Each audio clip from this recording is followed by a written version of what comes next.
Carol Hughes, first of all, it's good to speak to you. Thanks for being here. Well, it's a pleasure for me to be here. You were an assistant deputy speaker in the last parliament, so why do you believe you're the best candidate to be speaker in this parliament?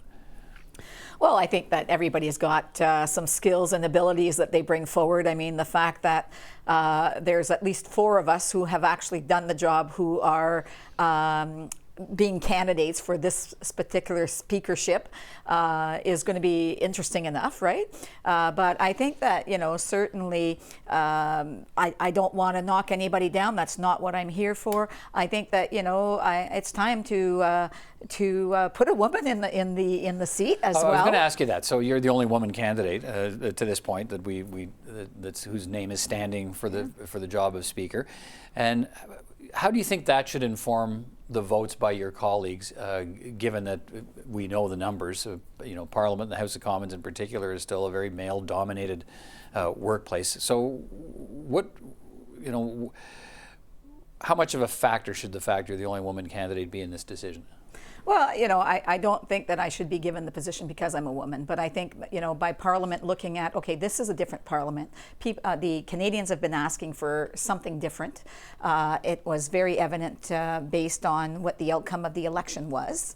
And I think that if Parliament wants to do things differently and wants to take action as opposed to just talking about it, then it's been since 1984 that there has been a woman in as the Speaker in the House of Commons. I think that being the fact that we're looking at a smaller party that is I'm coming from the NDP. Yeah, and so if we're going to look at doing things differently, and we're saying that we're willing to work together to make things work for Canadians, and when you're looking at the statistics show that when women are taking a major role in the positions within the legislatures, within parliaments, that things do get done differently and things move around a lot quicker. So I am hoping to bring a breath of fresh air to that position, and willing to work with all of the parties to make sure that we do all that we can to make sure that Parliament works very well in order to get our work done. I know you say you don't want to put anybody down, and I'm not asking you to put anybody down, but what would you do? We've had 4 years of Jeff Regan as the Speaker of the House, and you worked with him. What would you be doing differently? Where do you think there's room for improvement in how the House of Commons is functioning? Well, I think that Mr. Regan has done a great job, as has all of the other speakers who have held that position, and assistant deputy speakers. And I just see myself as being that bridge between everybody. So, the work that I've done in the labor movement, in the justice system, in the mental health system, I think gives me a skill set that can look at, okay, so how do we actually work together? Can we bring the parties together to say, okay, so how do you want the House to actually function? What is it that you see that needs to be improved on? So that I'm open to those suggestions, and then from there we can look at bridging that. Obviously, there's still some problems with decorum, and Canadians want to see that improved. That's the biggest thing we hear, right? So yeah. I mean, I don't think that we'll ever really fix it 100%, but I think that we can do better as parliamentarians to make sure that we make that House work as efficiently as possible to get the work done. Again, what would you be doing differently than Jeff Regan's doing? I mean, he occasionally will name a member, name the riding, and so on, and or pull a question from some MP during question period because of the heckling. Is he doing enough? Would you be doing more, or do you think there's some other way to improve decorum? Well, I think that a lot of it is education within the parties themselves. So I mean, the parties have to also take ownership of this, and I think that those discussions with the parties, with the whips, need to happen even maybe more frequently. I'm not saying that Jeff is doing anything that is not being done now, but I think that that bridge needs to be opened a little bit wider. As I said, we all do what we can do to make sure that Parliament works very well. But I think that there is, again, the extra step to be done, and to me, that's education and communications. That sounds like on you're saying more fairly regular basis. It sounds like you're saying more. There's a way to talk people into better behavior as opposed to punishing them for bad behavior.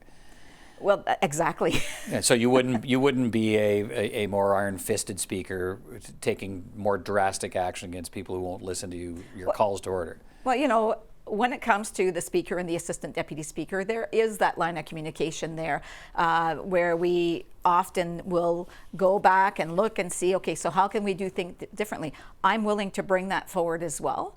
But I think that, we need to engage the parties a little bit more, like the whips a little bit more, for them to also take ownership as to what is happening. If we have to name them, we do name them, but at the end of the day, I think that we need to look at how we can actually build that consensus within the whips and the parties themselves as well. To do better.